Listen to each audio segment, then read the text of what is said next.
In Durham Riding, or Electoral District, we have an election on March 4th. This is the last time an MP will be elected to represent the Durham Electoral District due to changes in boundaries and changes that take place every 10 years based on census information. My name is Steve Ray. Matthew McKenna from Elections Canada joins me on Exit 425 to explain the changes and a few other things related to this significant by-election. Matthew, welcome, and thank you for meeting me at Exit 425. Thanks for having me, Steve. Pleasure to be here. Why has this election or by-election been called? So, as you know, Elections Canada administers general elections at the federal level and by-elections. So a general election, according to the law, happens every 4 years on a fixed date. It's in the third Monday in October, 4 years after the last general election. It can happen sooner if the governor and council decides to ask the governor general to dissolve parliament, and that can happen a little bit more often in a minority parliament like we're in now. But otherwise, it's a fixed schedule that happens every 4 years, and that's when the whole country goes to vote. A by-election happens when there's a vacancy in the House of Commons. So if one seat is vacant, that's usually because a member of parliament retires, decides to leave political life. That opens up their seat, and then a by-election has to take place in order to fill the seat. So in this case, the by-election in Durham is a result of the resignation of Aaron O'Toole.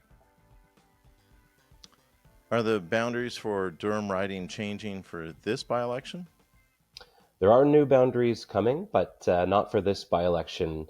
Every 10 years, the country goes through what's called the redistribution of electoral district boundaries, or the redistribution process for short. That's baked right into the Constitution. And what happens is independent commissions are set up in every province, and they're tasked with taking a look at the boundaries as they are and coming up with recommendations for how they could change in order to be well calibrated to changes in the population. So the reason it happens every 10 years is it follows the census, which takes a look at how populations have changed across the country. And then the redistribution process follows in order to sort of calibrate the electoral districts to match the changes in the population. So in this area, we're looking at some changes where this riding where Curtis is located, exit 425, will be part of the new Bowmanville-Oshawa North electoral district or riding, and the northern part of the riding, Scugog, will become part of the York-Durham electoral district. When does that actually come into effect? So the boundaries were decided upon in September, and they're proclaimed by Parliament. So basically, parliamentarians have seen them, and it's all but official. So 7 months after that date is when the new boundaries could come into effect, and it happens at the call of the next general election. So if we look at when the new boundaries were proclaimed, that happened September 22nd. You fast forward 7 months. April 22nd is kind of the key date. So any federal general election called after that date would be held under the new boundaries. So it actually takes the call of a general election for them to come into effect. So even if this by-election happened to take place after April 22nd, that wouldn't be enough to trigger the new boundaries coming into place. It has to be the federal general election.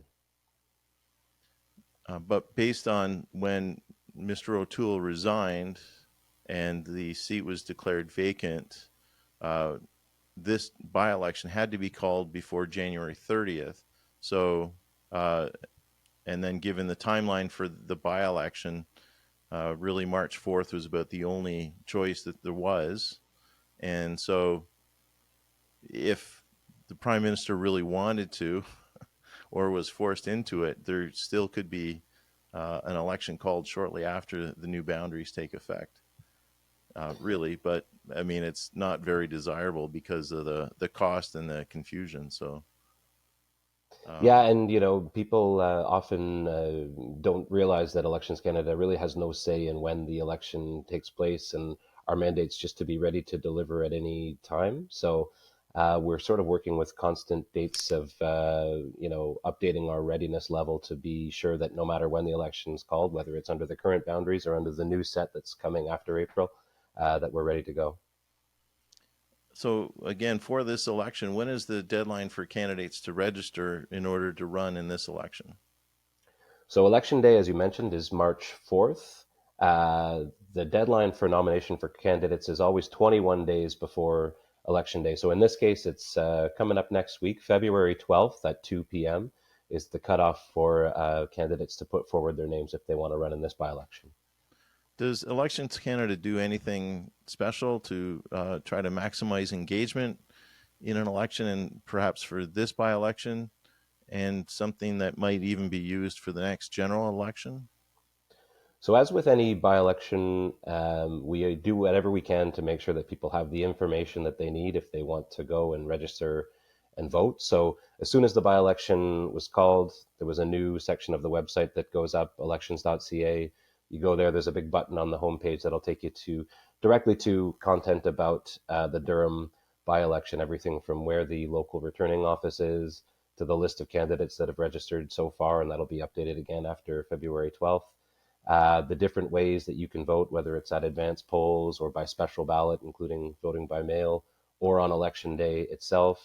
You know, you can type in your postal code and figure out where you need to go to vote in any of those different ways, as well as a slew of other information to help you make sure that you got what you need if you want to go cast your ballot. So that's something that happens pretty much every by election, and then during a general election, that's kind of magnified.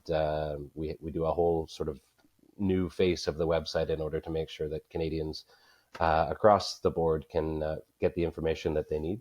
One new kind of feature for this by election that we're testing out and will continue to do into the future is it's part of our voter information service. So that's that application I was talking about where you can enter your postal code. Um, we always give information about the accessibility level of polling places and poll sites. What's new this time around is for the returning office itself, we've got a list of the accessibility criteria that we use to measure the suitability of polling places, poll sites. So things like level access to voting booths. Mhm. Is the lighting suitable? Are there automatic doors? Things along those lines. So folks can now go and if they're wanting to maybe cast a ballot early at the local Elections Canada office using the special ballot, they can look up those accessibility criteria and make sure that it's going to meet their needs when they get there. So whenever we're selecting sites for suitability for voters, there's a list of about 37 criteria that we look at to make sure that they're going to be places that are suitable for anybody to go and vote. But there's a list of 15 that are sort of the bare essentials. They're the mandatory criteria. So if we're forced to in a situation where we have to choose a site that doesn't meet those, it's really pretty exceptional. So in this case, it's not that the criteria are new, but we're just doing a little bit more to make sure that when people look up where they can go vote, where they can go talk to the returning officer if they want to vote early, for example, they see that list of accessibility criteria and they can make sure that they're all met. That's awesome, actually, and I mean, very proactive as well. Um, with every election, there's a list of jobs that need to get done, and obviously the Elections Canada people are permanent staff, but are even on the website now. I saw um, job job interest for the next general election, because obviously with a Canada wide election, that's a huge undertaking. Um, are there any jobs that need to be filled in order to execute this by election at this point? Well, you're bang on. It's a big undertaking for every general election. You know, over the course of a pretty short period of time, we have to hire upwards of 200,000 temporary workers in order to deliver the election. So, you know, each general election is basically 338 in this case, one for every riding general elections in each riding, and it's the returning officer who's responsible for delivering the election in his or her riding. So in the case of this by-election in Durham, the returning officer, I think, has already done a pretty good job of identifying the people that they need to deliver the vote. I think the last I checked, pretty much all the positions have been filled. But it never hurts for people to log on to elections.ca or to give the returning officer a call just to be sure. There may still be jobs, especially for later in the election period when we deliver the advanced polls, and then on election day itself, it definitely takes a team. And there's lots of different positions, whether it be, the information officers who are there just to give people information when they get to their polling site about which booth to go to or how to register at the polls if they need to, whether their ID is going to be suitable to vote, that sort of thing. And then there are the deputy returning officers as well, who help kind of manage the day-to-day activities at the polls and are responsible for doing the counts and that sort of thing. So there's a range of different positions. And as I say, I think many are filled for this by-election, but I would definitely encourage anybody who's interested to give the returning officer a call and see if there's any availability. And they can find the contact information pretty easily at elections.ca. Thank you very much for joining me today at Exit 425 for this conversation. You've mentioned it more than a few times, elections.ca. I keep wanting to put in electionscanada.ca, but the .ca takes care of that part. So we'll encourage people who are listening or watching this to go to that site. There's more information there than you can imagine, and as rabbit holes go on the internet, this is one that you could spend a lot of time on. Just fascinating information that's there, as well as very useful information, practical information as you need it for any particular election or by-election. So thank you very much for taking the time today and joining us to talk about this by-election in Durham. My pleasure, Steve. Thanks very much. Thank you for listening to this episode of Exit 425. Please like and subscribe on whatever platform you use. Our mission is to provide substantial information and education that goes where you want, because it's where we live. Exit 425 is a production of Studio 38 Audio, copyright 2024. My name is Steve Ray. If you have any questions or would like more information about Exit 425, join our Exit 425 Facebook group, like the Facebook page, check out Instagram, Medium, X, and TikTok, or email me at exit425401@gmail.com. Exit 425, it's where we live.